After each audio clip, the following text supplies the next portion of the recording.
ओडिशार पांचटी भूतिया स्थान कौन आपण माने जानिछंती?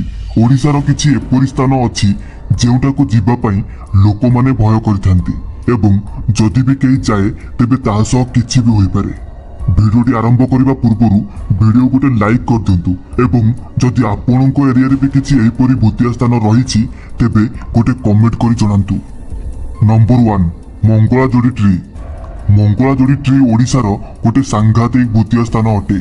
यह ओडिशार खोर्धा जिले में अवस्थित।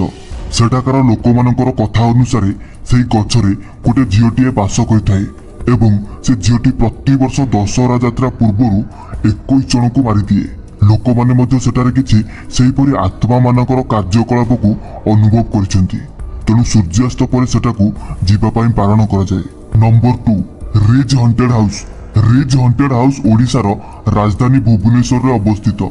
विश्वास करा जाए कि एठारे किछि छात्र मानकर आत्मा घुरी बुलुछि जे कि आगुरु सेठारे रहुथिले। सेही छात्र माने आत्महत्या करथिबा कारणरू सेमानकर आत्मा विलंबित राति रे सेही हाउस रो छात ऊपर घुरी बुलंती। राति समय सेही स्थानटी विपदपूर्ण होइथाए। तेणु सेठारे सूर्यास्त पूर्वरु बुलिया पई अनुमति दिया जाइछि। नंबर 3 जतन नगर पैलेस। एही जतन नगर पैलेस स्थानटी ओडिशार ढेंकानाल रे अवस्थित। एही राजप्रसादटी 100टी बखरा विशिष्ट जहाकू नरसिंह प्रताप देव निर्माण करथिले जे कि सेमानकर श्रमिक मानकू सेही प्रासाद रे टर्चर करथिले।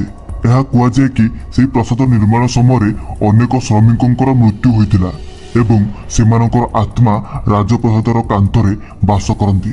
वर्तमान सेही कोठाटी पूरापूरी नष्ट बा भांगी जाइछि ओ ताहाको एक सांघातिक हॉन्टेड प्लेस बोली कुआ जाइथाए।